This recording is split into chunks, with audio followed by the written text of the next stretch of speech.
Halo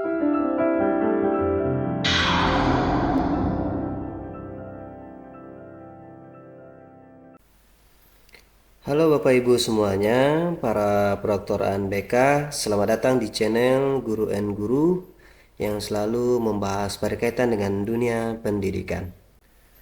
Oke baik, untuk kali ini tema pembahasan kita itu berkaitan dengan moda pelaksanaan atau status pelaksanaan ANBK yang akan kita pilih nantinya. Terutama bagi Bapak Ibu yang mungkin pertama kali menjadi proktor, mungkin video ini cocok sekali untuk disimak ya. Mohon untuk disimak sampai selesai agar paham. Baik, langsung saja kepada inti pembahasan kita.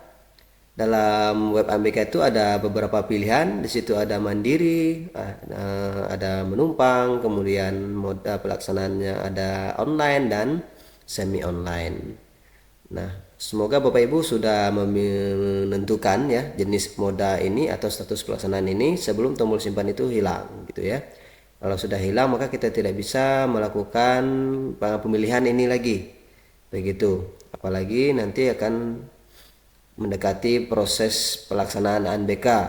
Untuk saat ini memang khususnya untuk di jenjang SD memang belum pelaksanaannya ya. Maka masih ada tombol simpannya itu. Baik, untuk masalah mandiri atau menumpang itu tentu ada kelebihan dan kekurangannya masing-masing ya. Berdasarkan pengalaman saya pribadi, tentu menurut saya yang lebih gampang itu adalah ketika kita memilih moda mandiri. Ya, moda mandiri itu artinya kita melaksanakan secara mandiri tanpa mengandalkan proktor dari sekolah lain. Begitu ya. Kemudian status pelaksanaan itu kan ada yang online dan semi online. Saran saya memang kalau bisa mungkin itu ya kita pilih yang online. Kenapa? Karena online ini jauh lebih gampang proses pelaksanaannya atau persiapannya.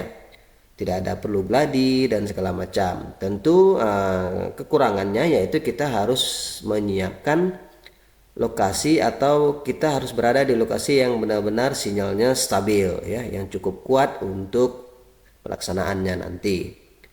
Namun kalau sekolah Bapak Ibu mengalami kendala berkaitan dengan sinyal, kita bisa saja mencari tempat-tempat yang kira-kira mendukung proses pelaksanaan ANBK itu yang mana sinyalnya cukup memadai. Jadi tidak harus di sekolah kita itu kita melaksanakannya.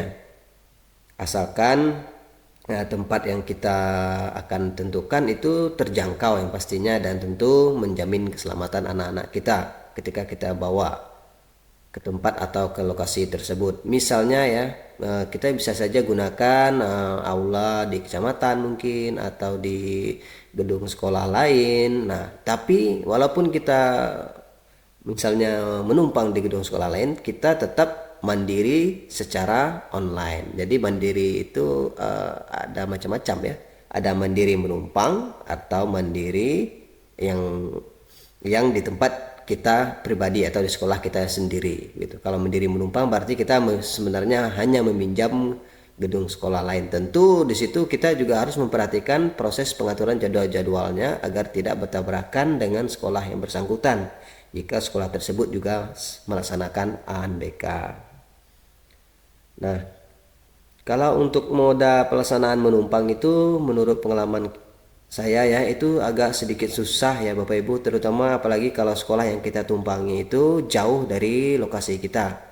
Tentu segala risiko kita membawa anak-anak juga susah dan tentu biaya juga harus dikeluarkan lebih banyak dibandingkan kita mengeluarkan secara mandiri.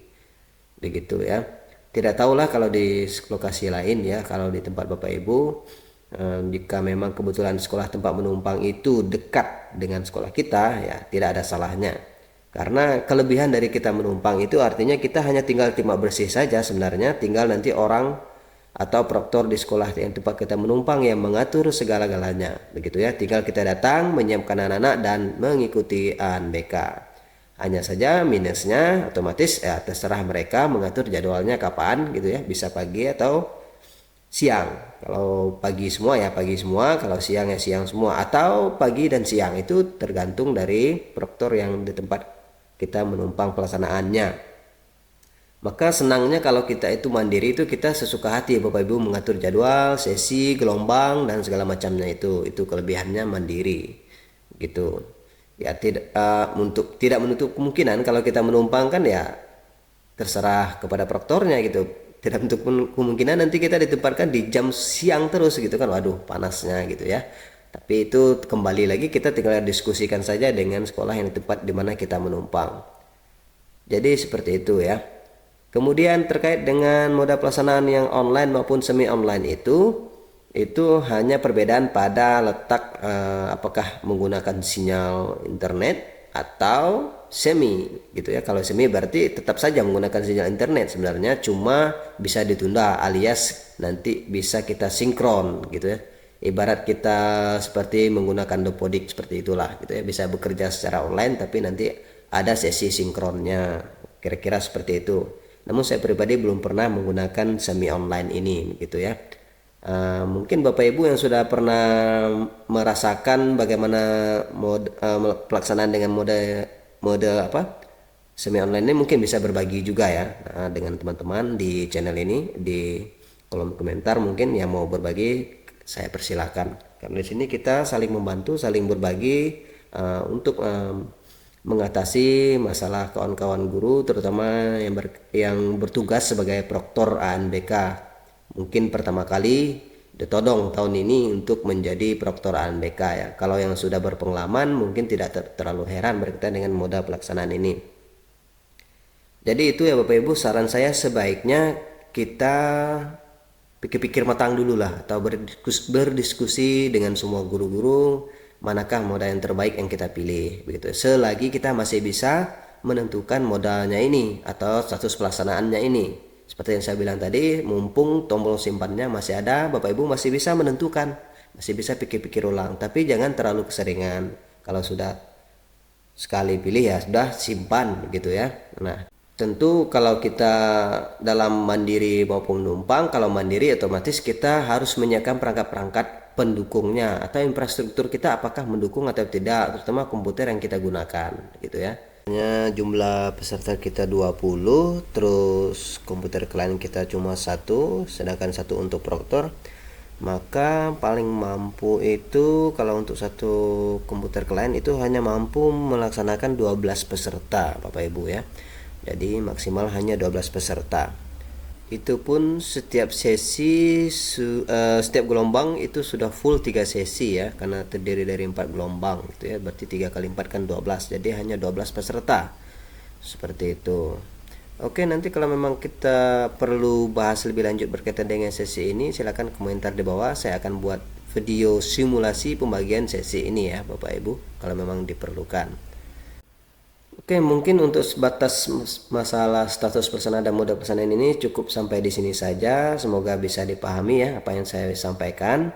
Mohon maaf jika ada kekurangan. Terima kasih atas perhatian Bapak Ibu. Selamat bekerja, tetap semangat.